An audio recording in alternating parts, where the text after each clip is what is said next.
بتبدأ الحكاية في جزيرة جميلة، وبيكون البنت الجميلة دي بتلعب مع مامتها واسمها ميريدا، وبيكونوا مبسوطين جدا. وبيصادف النهاردة يوم عيد ميلاد ميريدا، وبيجي لها باباها الملك وبيكون عامل لها قوس صغير عشان عارف ان هي بتحب الرماية. وميريدا بتفرح بالقوس جدا، وبيبدأ باباها يعلمها عليه، وبتحدف ميريدا السهم بعيد وبتروح عشان تجيبه، وبتلاقي قدامها نور ازرق، فبتستغرب من النور ده وبتمشي وراه شوية، بس بتخاف وما بتكملش وبترجع تاني لان مامتها بتنادي عليها عشان يمشوا. وفجأة بيظهر لهم دب ضخم اسمه موردو، فمامتها بتاخدها وبتجري من الغابة، وباباها بيفضل يحارب في الدب. وعدت السنين وبيظهر والد ميريدا، بس بيكون رجله اتقطعت بسبب الدب. وميريدا كبرت وكان عندها 3 اخوات ولاد اشقياء جدا، وبمعنى اصح 3 قرود. وميريدا ما بتكونش راضيه على حياتها، وده كله بسبب مامتها، عشان مامتها بتنتقدها في اي حاجه، وده لان ميريدا اميره والمفروض تتصرف زيهم. وعلى طول مامتها كانت بتعلمها اسلوب الاميرات، وبتعلمها ازاي تتكلم وازاي تضحك.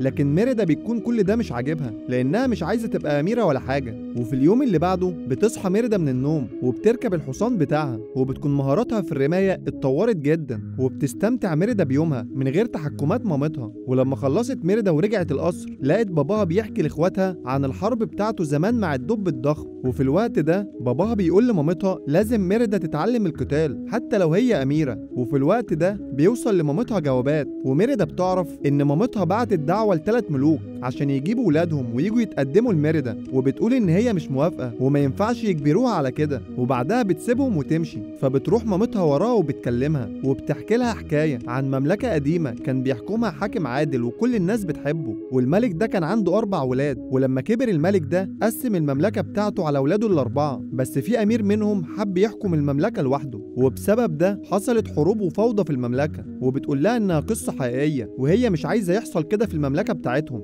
وبعدها بتنصحها ان هي تقبل الجواز، عشان هي لو ما وافقتش اكيد بعد كده هيحصل حروب في المملكه. وعدت الايام وبدات توصل القبائل للمملكه بتاعتهم، ومامة ميريدا بتبدا تجهزها وبتلبسها فستان، بس ميريدا ما بتكونش عارفه تتحرك بيه. وبعدها بدات حفله الاستقبال للقبائل، وبدا كل ملك يقدم نفسه ويعرفهم على مهارات ابنه في القتال. وبعدين بتحصل شويه فوضى بسبب ان الملوك بيتخانقوا مع بعض، بس مامتها الملكه إلينور بتوقف كل الفوضى دي، وبعدها كلهم بيعتذروا لها على اللي حصل. وبتعلن الملكه عن منافسه ما بينهم، واللي هيفوز فيها هو اللي هيتجوز الاميره. فميريدا على طول قامت واختارت ان المنافسه دي تبقى في الرمايه، وفعلا بدات المنافسه بينهم. واول امير رمى السهم بعيد جدا، وتاني واحد كان قريب شويه، اما الامير التالت فضل يلف حوالين نفسه شويه، وبعدها رمى السهم وجابه في النص وجات معاه بالحظ. والقبيله بتاعته بتفرح وبيفتكروا ان كده خلاص هو اللي هيتجوز الاميره، بس بيحصل اللي محدش توقعه. وجات لهم ميريدا وقررت تعلم عليهم كلهم، وقالت لهم ان هي هتصوب الاسهم مكان ما كل واحد فيهم صوب السهم بتاعه. واول ما بتمسك القوس ما بتكونش عارفه تتحكم منه عشان الفستان اللي هي لابساه، فراحت قطعه الفستان بتاعها وبدات تضرب على الاسهم ال3، وفعلا علمت عليهم كلهم. فبتجيلها مامتها بسرعه وبتسحبها من ايديها وتاخدها جوه المملكه، وبتقول لها ايه اللي انت عملتيه ده، عشان كده هي احرجتها واحرجت كل الملوك،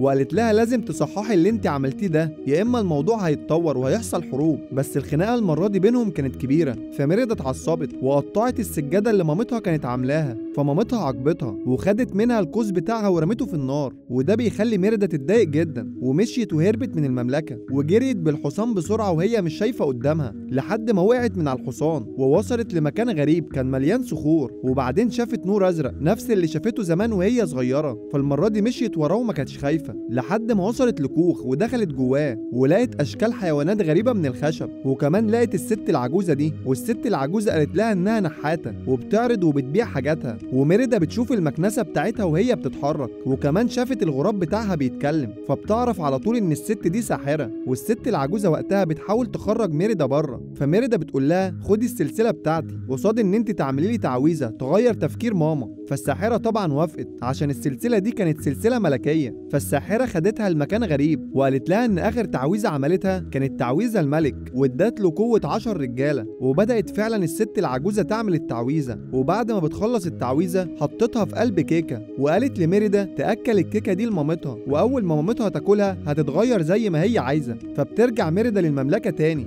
وبتجهز الكيكه عشان تديها لمامتها. ومامتها في الوقت ده دخلت عليها وقالت لها انت كنت فين، وعرفتها ان هي كانت قلقانه عليها. بس ميريدا برضه بتلاقي ان مامتها لسه مصممه على جوازها، فبتقدم لها الكيكه اللي عملتها الساحره. وفعلا مامتها كلت منها، بس بعد شويه مامتها تعبت وحست بدوخه ووجع في بطنها، فميريدا اخدتها على اوضتها عشان ترتاح شويه. وفجاه مامتها بتتحول لدب وبتبدا تكسر في كل حاجه، فميريدا بتعترف لمامتها على كل حاجه، وقالت لها انها ما كانتش عايزه تعمل كده، انما كل اللي كانت عايزاه ان هي تغير تفكيرها بس مش تحولها لدب. فمامتها بتبدا تزعق لها، بس باباها سمعها هو وبقيه القبائل، وبيفتكروا ان الدب الكبير رجع تاني وبيجهزوا عشان يروحوا يخلصوا عليه. وبتخرج مامتها من الاوضه وبتشوفها واحده من اللي شغالين عندها، فبتخاف وتطلع تجري وبتفضل تصوت وبتقول لهم ان في دب في القصر. وميريدا راحت بسرعه لاخواتها الصغيرين وطلبت منهم ان هم يساعدوها وانهم يشتتوا انتباه باباها والقبائل لحد ما هي تاخد مامتها وتخرج بره عشان يعرفوا يشوفوا حل للمصيبه اللي هم فيها. وفعلا نجح اخواتها الثلاثه ان هم يشتتوا انتباه القبائل، وفضلوا يلففوهم حوالين نفسهم لحد ما حبسوهم فوق القصر. بس بعدها بينزلوا هم الثلاثه وبيلاقوا الكيكه المسحوره وبياكلوا منها. ومن ناحيه تانية ميريدا كانت بتحاول تدور على كوخ الساحره عشان تصلح اللي هي عملته، بس للاسف لما وصلت هناك ما لقتش الساحره ولقت المكان بقى مهجور. فبتحاول تخش وبتلاقي رساله متسجله من الساحره، والساحره بتقول لها انها سافرت ومش هترجع قبل الربيع. وكمان بتقول ان هي نسيت تقول لها حاجه مهمه عن التعويذه، انها بعد شروق شمس تاني يوم التعويذه دي هتفضل دايمه على طول، والحل الوحيد ان التعويذه دي تتفك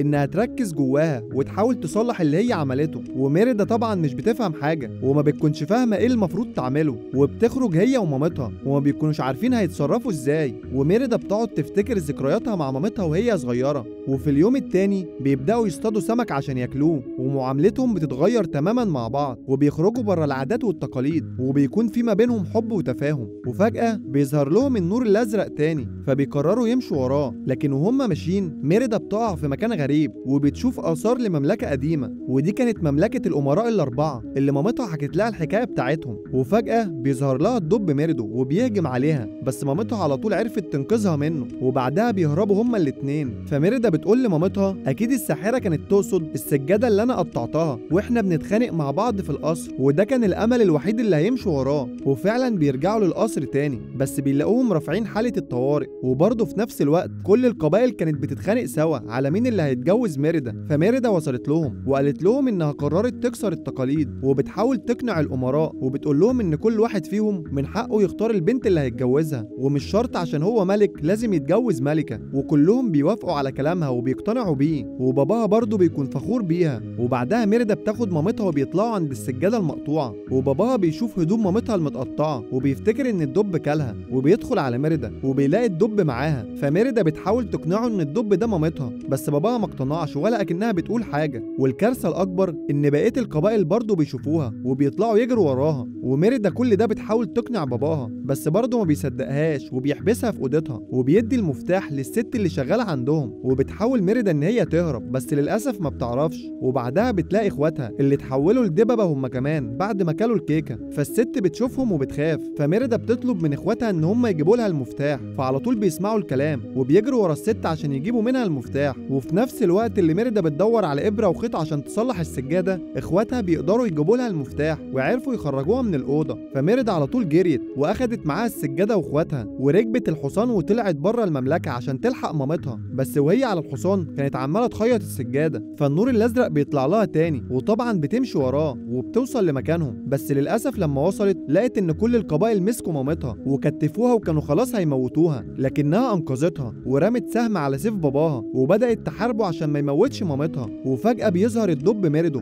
وكل القبائل بيجروا عليه عشان يطاردوه ويقتلوه، لحد ما الدب بيسيبهم وبيهجم على ميريدا. وفي الوقت ده مامتها قامت عشان تدافع عنها، ومامتها والدب فضلوا يضربوا في بعض لحد ما في الاخر قدرت ان هي تخبطه في صخره وتقتله. وللاسف طلع عليهم شروق تاني يوم، فميريدا بتحط السجاده على مامتها عشان التعويذه تنتهي، بس برضه ما بيحصلش اي حاجه. فبدات ميريدا تنهار وتتاسف لمامتها على كل اللي عملته. وبعد ما كل اشعه الشمس بتيجي على السجادة التعويذة بتتفك وبترجع مامتها تاني إنسانة. ووقتها كانت ميريدا ومامتها طايرين من الفرحة، وباباها كمان وصل لهم وما كانش مصدق إن كل ده كان حقيقة. وكمان إخواتها الصغيرين رجعوا لشكلهم تاني. وبعدها القبائل كلها ودعتهم عشان كل قبيلة هترجع للمملكة بتاعتها تاني. وبيكون واضح في النهاية إن ميريدا ومامتها بقوا صحاب وبقوا متفاهمين جدا مع بعض. وخلص الفيلم لحد هنا. لو عجبك ما تنساش الاشتراك ومتابعة كل جديد.